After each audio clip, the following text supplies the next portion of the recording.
오늘 우리에게 주시는 하나님의 말씀은 시편 139편 13절에서 24절까지 한 절씩 교독하겠습니다. 시편 139편 13절에서 마지막 24절까지입니다. 주님께서 내 장기를 창조하시고 내 모태에서 나를 짜 맞추셨습니다. 내가 이렇게 빚어진 것이 오묘하고 주님께서 하신 일이 놀라워 이 모든 일로 내가 주님께 감사를 드립니다. 내 영혼은 이 사실을 너무나 잘 압니다. 은밀한 곳에서 나를 지으셨고 땅속 깊은 곳 같은 저 모태에서 나를 조립하셨으니 내 뼈 하나하나도 주님 앞에서는 숨길 수 없습니다.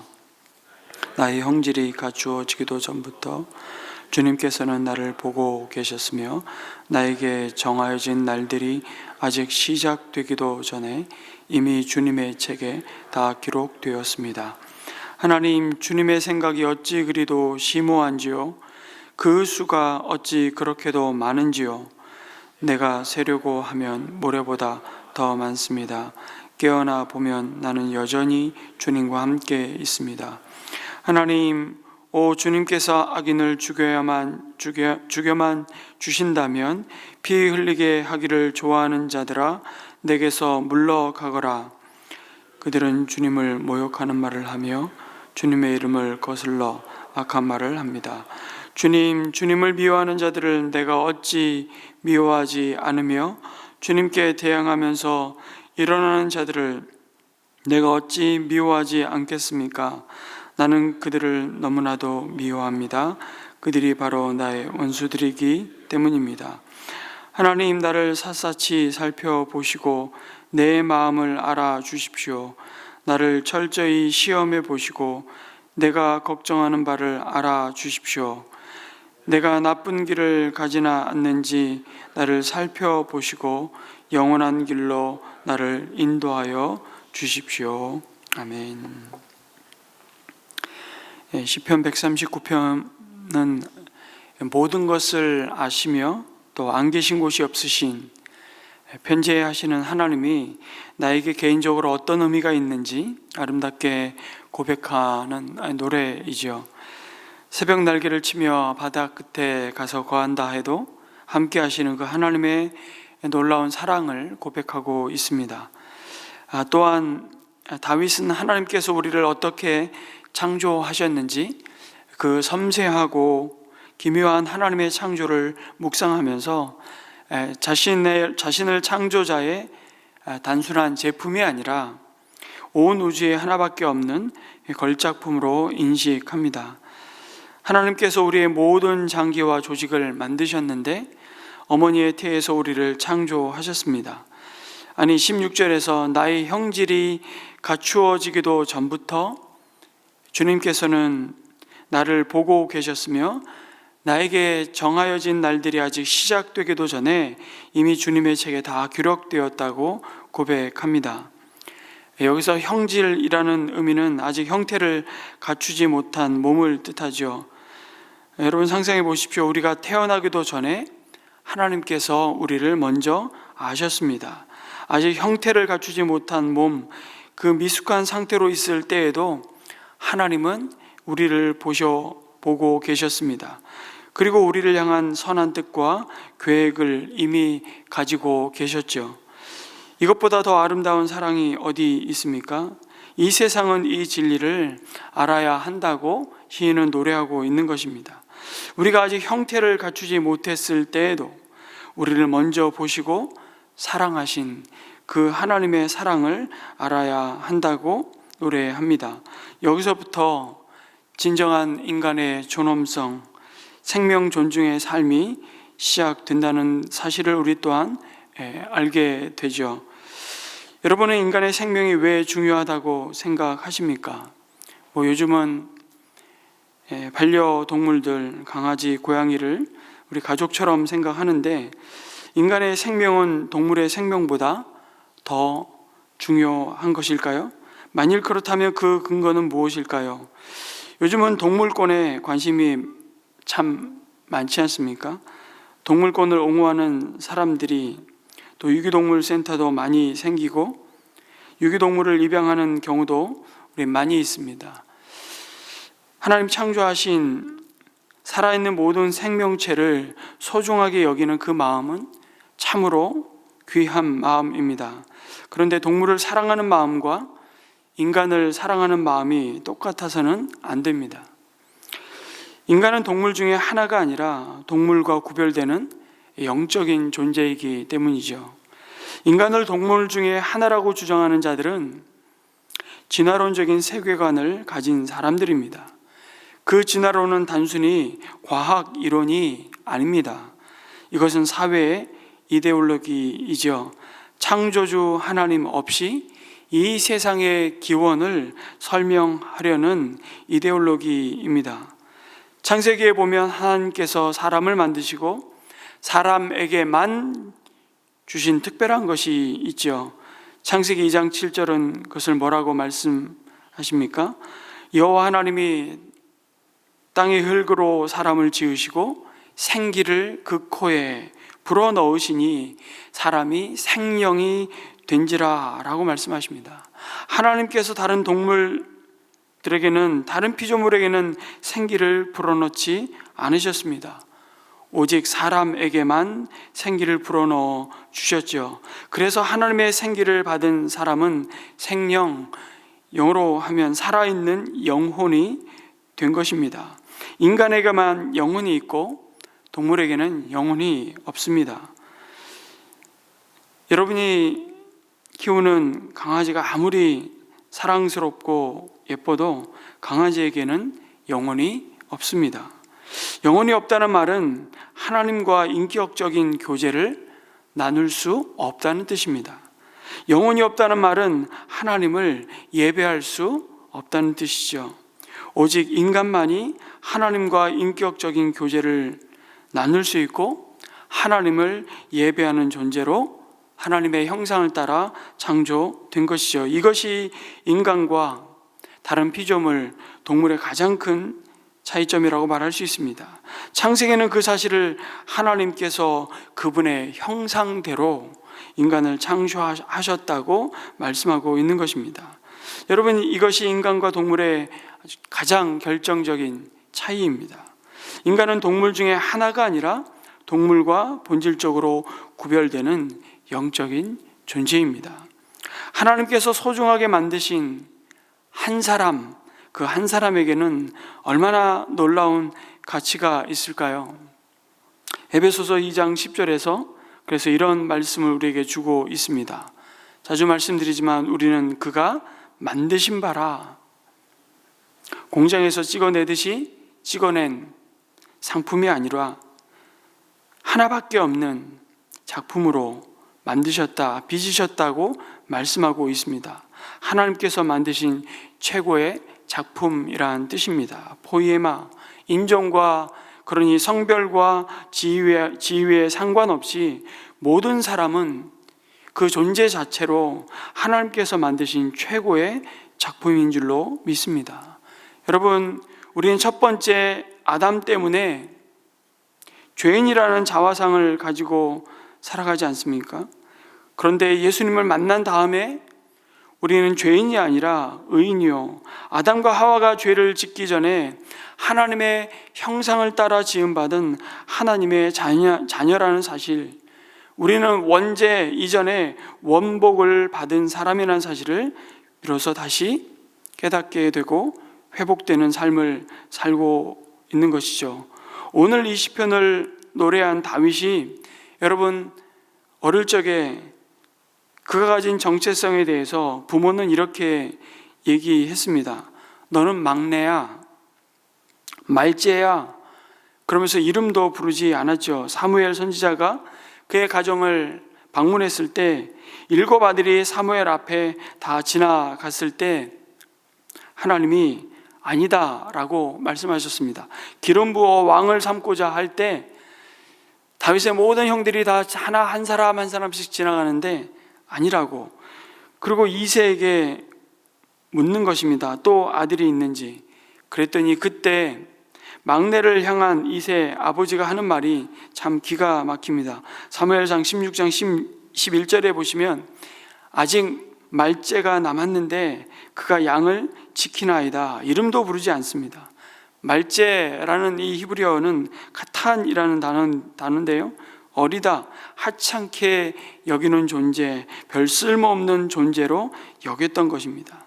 그런데 사무엘에 와서 그 모든 형제들이, 심지어 아버지가 하찮게 여기는 존재, 그 다윗에게 기름을 붓지 않습니까?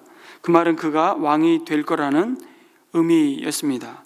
그 순간 그의 정체성이 변하죠. 말째, 쓸모없는 놈이 아니라 어느새 목동에서 그는 시인으로, 그리고 용사로, 그리고 왕으로, 또 예배자로 그의 정체성이 이렇게 변화되는 것을 성경 우리에게 말씀해 주고 있고, 그 다윗이 지금 이 시편을 광야에서 노래하고 있는 것이죠. 다윗은 하나님의 생각을 오롯이 받아들였습니다. 아버지의 생각이 아니라, 또 그를 바라보는 형제들의 생각이 아니라 하나님의 생각을 받아들였습니다. 그 고백이 시편 139편의 고백이죠. 그래서 왕처럼 생각하고 왕처럼 말하고 왕처럼 행동했던 것입니다. 그리고 왕이 됐죠. 오늘 시편은 다윗의 시입니다.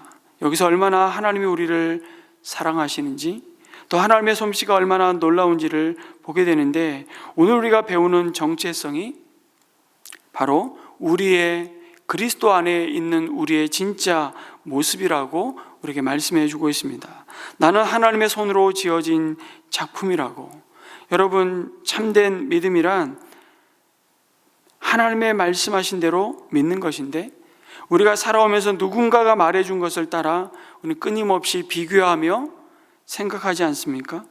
그래서 때로는 우쭐해지고 때로는 너무 좌절하고 열등의식에 사로잡혀 낙심하기도 합니다. 하나님이 말씀하신 그대로 믿는 것, 나는 하나님의 작품이고 경이로운 작품이라고 믿는 것, 그게 얼마나 어려운 시대를 우리는 살아가고 있는지 모릅니다. 우리 누구나 다 어쩌면 자기 모습에 대한 불만족스러운 부분이 있는 것 같습니다. 네, 우리 누구나 다 어느 부분에는 좀 불만족스러운 그런 것을 어느 날 불현듯 깨닫지 않습니까? 하나님이 내 모습을 내가 싫어하면, 여러분, 내 하나님의 솜씨를 내가 의심하는 게 아닌가, 가끔 그런 생각이 들 때가 있습니다. 하나님이 나를 만드시다가 혹시 잠깐 주무셨나? 여러분, 우리는 상품이 아닙니다. 상품은 비교가 가능하죠. 그리고 그 상품은 대체가 가능합니다. 또 상품은 심지어 반품이 되죠. 그러나 작품은 아주 유일합니다. 하나밖에 없는 독특함, 절대 비교할 수도 없고 비교되어서도 안 되는. 그래서 하나님 우리를 만드신 것은 상품이 아니라 걸작품으로 만든 것이라는 사실을 이 아침 다시 한번 우리 자신을 향해서 선포하고 확인했으면 좋겠습니다. 드라마를 하도 많이 보니까 어떤 남편이 속속들이 그 며느리가 시어머니한테 찾아와 가지고 당신 아들 반품합니다, 그런 얘기를 하고 가는 장면을 볼 때마다 가슴을 쓸어내리는 남편들이 있을지 모르겠습니다. 근데 하나님은 그렇게 하지 않으신다는 사실, 하나님은 우리를 만드시고 우리를 여전히 사랑하십니다. 그리고 하나님이 우리를 부르시고 우리를 부르신 그 하나님의 부르심에는 후회하심이 없다고 말씀하십니다. 다윗은 바로 하나님께서 땅속 깊은 곳 같은 저 모태에서 나를 조립하셨다고 그 사실을 고백하고 있는 것입니다. 여기 조립했다는 말도요, 본래 의미는 한 올 한 올 수를 놓듯이 매우 섬세하고 조심스럽게 모든 부분을 하나하나 만드셨음을 의미하는 것입니다. 올을 원래 수를 놓아 조직하다, 짜다라는 의미입니다. 우리는 하나님의 손길이 빚은 인생입니다. 이보다 더 감사할 일이 없습니다. 다윗이 이 모든 일로 내가 주님께 감사를 드린다고 노래합니다. 예수 그리스도 안에서 우리를 새 피조물로 걸작품으로 만든 그 사실을 이미 다윗은 예수 그리스도가 오시기 전에 오실 그리스도를 바라보면서 광야에서 아비의 양을 치며 그 마음의 성실함과 그 손의 공교함으로 아비의 양을 치며 그 자신을 신세한탄하고 있는 것이 아니라 그 자신을 하나님의 놀라운 걸작품으로 바라보며 노래하고 있었던 것이죠. 그리고 우리에게 새로운 정체성을 이 시편을 통해서 하나님이 우리를 바라보시는 그 시선으로 바라보며 부여하고 있는 것입니다. 다시 기억합시다. 나는 하나님 아버지의 사랑받는 자녀입니다. 나는 우리의 영원한 신랑 되신 예수님의 순결한 신부입니다. 그리고 우리는 거룩한 성령 하나님이 언제나 함께 하시는 성전임을 기억합시다. 이러한 신분으로 부름받은 우리의 정체성을 날마다 확인하고 확신할 때마다 우리는 그 어떤 상황 속에서도 그 어떤 자리에서도 당당할 것입니다. 담대할 것입니다. 다윗은 내 뼈 하나하나도 주님 앞에서는 숨길 수 없다고 고백하지요. 어느 한 곳도 하나님께 감춰질 수 있는 곳이 없다고, 하나님께서 우리 자신에 대해 모르는 것이 있을 리 없다는 겁니다. 나도 모르는 나를 주님은 다 아신다고 노래하죠. 그래서 여러분, 내가 내 삶을 가장 잘 꾸릴 수 있다고 생각하는 것이 그래서 교만이고 착각입니다. 우리가 주님께 의지해야 할 이유가 여기에 있죠. 여러분, 우리에게는 우리 몸을 마음대로 사용할 수 있는 자유가 없습니다. 왜냐하면 그것은 진정한 자유가 아니기 때문이죠. 우리 몸은 우리의 것이 아니기 때문입니다. 고린도전서 6장 19절에서 20절